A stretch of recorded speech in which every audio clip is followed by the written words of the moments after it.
আবারও ভয়ঙ্কর আন্দোলন শুরু হয়েছে। আর ১ম আন্দোলনটা শুরু হয়েছিল শেখ হাসিনা যে দুর্নীতি করেছিল নাকি বাংলাদেশে, সেইজন্য তাকে সরকার পদ থেকে উচ্ছেদ করার জন্য। এবং তারপরে সেখানে বসে ইউনূস, নোবেল বিজয়ী ইউনূস, এবং সে সেই দুর্নীতি একই বজায় রাখে। এবং ওখানে প্রোটেস্টের কয়েকটা ধাপে দেখতে গেলে দেখা যাবে যে ১ম ভাগটা হচ্ছে যে ওখানে এখন কি মানে যে টিচার আছে, টিচারদের আমরণ অন্বেষণ এবং অন্বেষণ করতে দেখা দিয়েছে, এবং এটা সারা মিডিয়াতে এবার এটা কভার হতে দেখা গেছে, এবং বড় বড় সেলিব্রিটি ওই মানে যারা অন্বেষণ করছে তাদের কাছে যেতে দেখা গিয়েছে। তারও পরে হচ্ছে অস্থিরতা, দেশে অস্থিরতা প্রতিনিয়ত, খুন খারাপত্র লেগেই আছে, চোর ডাকাতি তো এটা মানে লেগেই আছে, কোনো আইনি কোনো প্রপার রুলস নেই। তারপর হচ্ছে আনএমপ্লয়মেন্ট, তারপরে মানে বিভিন্ন কোম্পানি না আসার জন্য সব কিছু মানে ওভারঅল নিয়ে আবার বাংলাদেশের মধ্যে মুভমেন্ট দেখা দিয়েছে।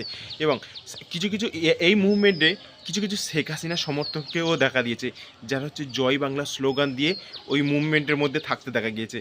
তো মানে সেই একই মানে ক্রমাক্রম দেখা দিয়েছে যখন হচ্ছে মানে শেখ হাসিনা ছিল, তার দুর্নীতির বিরুদ্ধে যখন বাংলাদেশ নেমেছিল, ঠিক সে চলে যাওয়ার পরে ইউনিস এলো এবং ইউনিসের দুর্নীতির বিরুদ্ধে নেমেছে।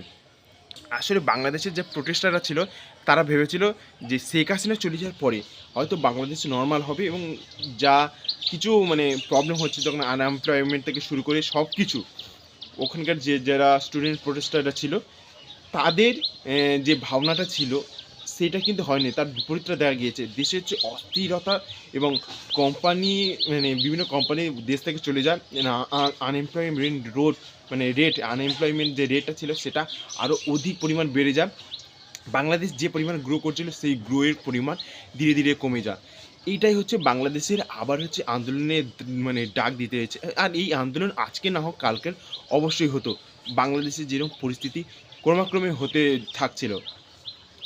আর এই যে বাংলাদেশে স্টুডেন্ট প্রোটেস্টটা ছিল, এই প্রোটেস্টটা হচ্ছে সারা মানে আমাদের ইন্ডিয়ান জোন দেখতে গেলে সারা জোনের কাছে একটা যদি মানে উদ্বুদ্ধ করার মতো একটা বিষয় ছিল। এই যে প্রোটেস্টটা ছিল যে গভর্নমেন্ট যদি ঠিকঠাকভাবে কাজ না করে তার বিরুদ্ধে প্রোটেস্ট করে এবং তাকে তার গদি থেকে সরে যাওয়া।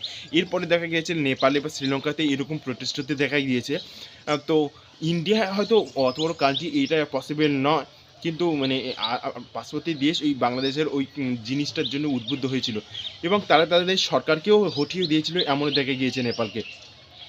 তো এটার মানে যে ব্যাড এফেক্ট আছে, এবং ঠিকঠাক যদি পরিচালনা করা যায়, আবার মানে যারা স্টুডেন্ট ছিল তারা নিজেদের গতিতে শুরু করেছে, মানে যে বলে না যে আমি মানে অন্যায়ের বিরুদ্ধে লড়ে একটা দেশে আইন মানে সঠিক করতে চেয়েছিল, যে বাংলাদেশের স্টুডেন্টগুলো তারাই সেই গদিতে লাস্টে বসে এবং তারা সেই অন্যায়গুলো করতে থাকে। এটাই হচ্ছে লাস্টে মানে দেখতে পাওয়া গিয়েছে। তো এই স্টুডেন্ট মুভমেন্টটা ভালো কি খারাপ এটা তো সময় বলবে, কিন্তু বাংলাদেশে আবারও সেই একইভাবে প্রোটেস্ট করতে দেখা গিয়েছে।